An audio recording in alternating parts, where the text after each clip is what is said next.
আসসালামু আলাইকুম সুপ্রিয় দর্শক, এচে কিচেন চ্যানেলে আপনাদেরকে আরও একবার স্বাগত জানাই। দূরের বা কাছের যেখান থেকে আমার এই ভিডিওটি দেখছেন, আশা করছি আপনারা সকলেই অনেক অনেক ভালো আছেন। আজকের পর্বে তৈরি করে দেখাবো পটল, ঝিঙা, আলু দিয়ে দারুণ স্বাদের মাছের ঝোল রেসিপি ভালো লাগলে লাইক, কমেন্ট এবং শেয়ার করে নিয়মিত চ্যানেলের সাথে থাকার অনুরোধ রইল।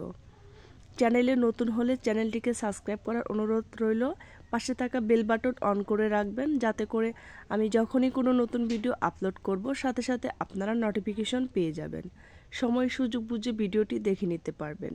তাহলে চলুন রেসিপিটি দেখে নিচ্ছি।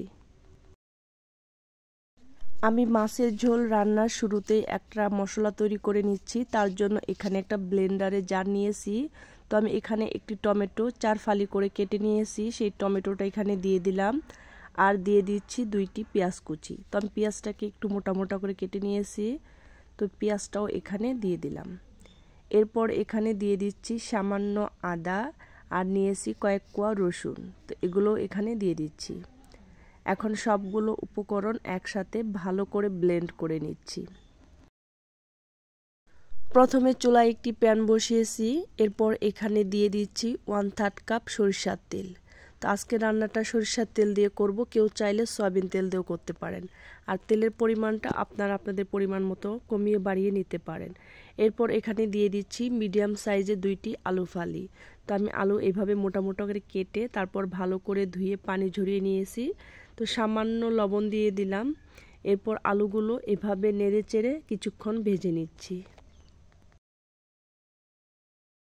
আমি আলু কিছুক্ষণ ভেজে নিলাম। আলু ভাজা হয়ে গেলে এরপর এখানে পটল দিয়ে দিচ্ছি।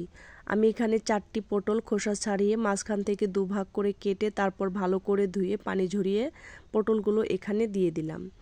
এরপর পটল আর আলু দুটো একসাথে খুব ভালো করে ভেজে নিচ্ছি।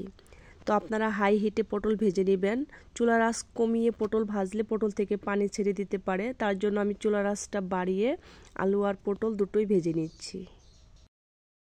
আমি আলু আর পটল দুটোই খুব ভালো করে ভেজে নিলাম। তো এগুলো ভাজা হয়ে গেছে। তো আমি আলুগুলো আগে তুলে নিচ্ছি, তারপর পটল তুলে নেব। যারা ভিডিওটি দেখছেন একটা লাইক দিয়ে পুরো ভিডিও কন্টিনিউ করবেন। আপনাদের একটি লাইক পরবর্তী ভিডিও বানাতে আমাকে অনেক উৎসাহ জাগায়। এখন এই তেলের মধ্যে দিয়ে দিলাম 1/2 চা চামচ আস্ত জিরা। এরপর এখানে 2টি পেঁয়াজ কুচি দিয়ে দিলাম। তো পেঁয়াজগুলো নেড়ে চেড়ে একটু ভেজে নিচ্ছি।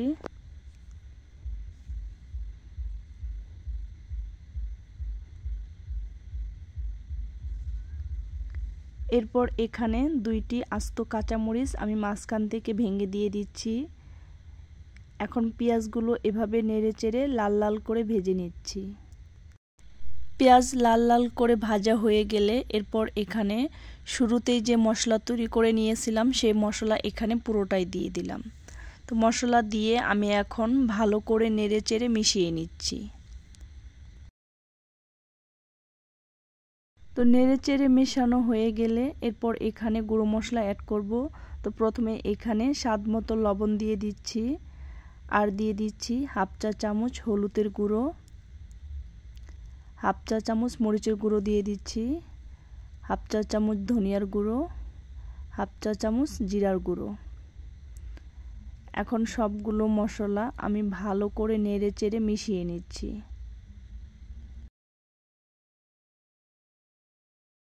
তো আমি ভালো করে নেড়ে চেড়ে মিশিয়ে নিলাম। মেশানো হয়ে গেলে আমি মশলা আরও ভালো করে কষানোর জন্য এখানে 1/2 কাপ পানি দিয়ে দিলাম।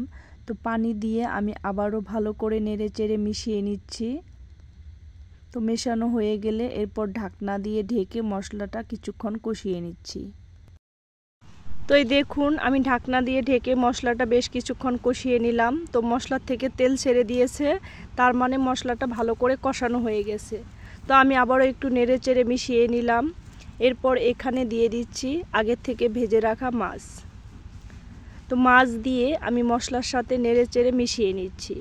তো আমি এখানে 3 পিস মাছ নিয়েছি, আপনারা আপনাদের প্রয়োজন অনুযায়ী মাছ নিয়ে নেবেন। তো মাছ ভেজে এভাবে আবারও মশলার সাথে কষিয়ে রান্না করলে খেতে খুবই ভালো লাগে। তো আমি নেড়ে চেড়ে মিশিয়ে নিলাম। এরপর এখানে আরও একটু পানি দিয়ে দিচ্ছি। তো আমি এখানে পানি দিয়ে দিলাম, আপনারা চাইলে শুধু মশলাতে এমনিতে কষিয়ে নিতে পারেন। তো পানি দিয়ে আবারও একটু আলতো হাতে নেড়ে চেড়ে নিচ্ছি। তো মেশানো হয়ে গেলে এরপর ঢাকনা দিয়ে ঢেকে মাছ কষিয়ে নিচ্ছি। তো ঢাকনা দিয়ে ঢেকে মাছ কিছুক্ষণ কষিয়ে নিলাম। তো মাছ কষানো হয়ে গেছে। এরপর আমি এই মশলা থেকে শুধু মাছগুলো তুলে নিচ্ছি।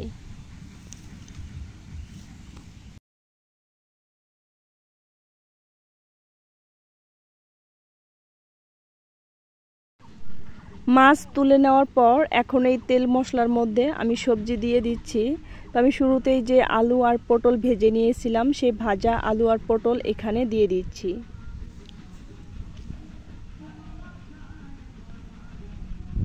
তো পটল আলু দেওয়ার পর এখন এইখানে ঝিঙ্গা দিয়ে দিচ্ছি। তো আমি এখানে হাফ কেজি ঝিঙ্গা কেটে ভালো করে ধুয়ে নিয়েছি। এখন সব কিছু ভালো করে নেড়ে চেড়ে মিশিয়ে নিচ্ছি। তো এখন আমি এই সবজিগুলো ঝিঙ্গা সফট হয়ে যাওয়া পর্যন্ত এভাবে নেড়ে চেড়ে কষিয়ে নিচ্ছি।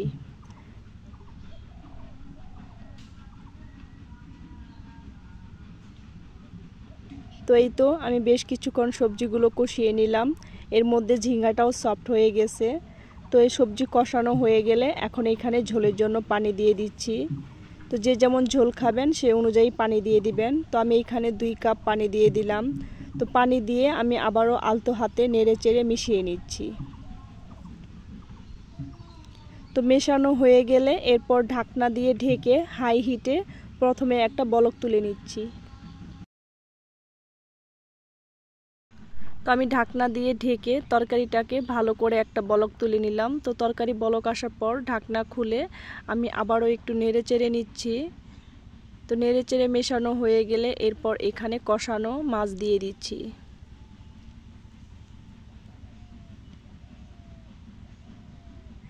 তো মাছ দিয়ে এখন আলতো হাতে আবারও একটু নেড়ে চেড়ে মিশিয়ে নিচ্ছি।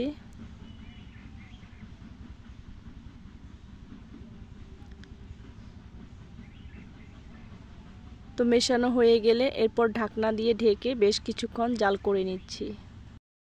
তো বেশ কিছুক্ষণ জাল করার পর ফিরে এলাম। তো এই দেখুন আমার তরকারি রান্নাটা প্রায় হয়ে গেছে। তো এই সময় আপনারা লবণটা চেক করে নেবেন। তো আমি আবারও আলতো হাতে একটু নেড়ে চেড়ে মিশিয়ে নিচ্ছি। তো মেশানো হয়ে গেলে এখন উপর দিয়ে বেশ কিছু ধনিয়া পাতা কুচি দিয়ে দিচ্ছি। যারা আমার চ্যানেলে নতুন এসেছেন, ভিডিওটি যদি আপনাদের কাছে ভালো লেগে থাকে চ্যানেলটিকে সাবস্ক্রাইব করে পাশে থাকা বেল বাটন অন করে রাখবেন, যাতে করে আমি যখনই কোনো নতুন ভিডিও আপলোড করব সাথে সাথে আপনারা নোটিফিকেশন পেয়ে যাবেন। সময় সুযোগ বুঝে ভিডিওটি দেখে নিতে পারবেন। এখন ঢাকনা দিয়ে ঢেকে লো আঁচে 2 মিনিট রান্না করে নিচ্ছি। ফিরে এলাম 2 মিনিট পর। তো তৈরি হয়ে গেল পটল আলু ঝিঙে দিয়ে মাছের ঝোল রান্না। তো আপনারা বাড়িতে একবার এভাবে মাছের ঝোল রান্না করে খেয়ে দেখবেন, খেতে খুবই ভালো লাগে। তরকারিটা দেখতে কতটা লোভনীয় হয়েছে, কালারটাও দারুণ এসেছে। তো ভিডিওটি কেমন লাগলো কমেন্ট করে জানাবেন।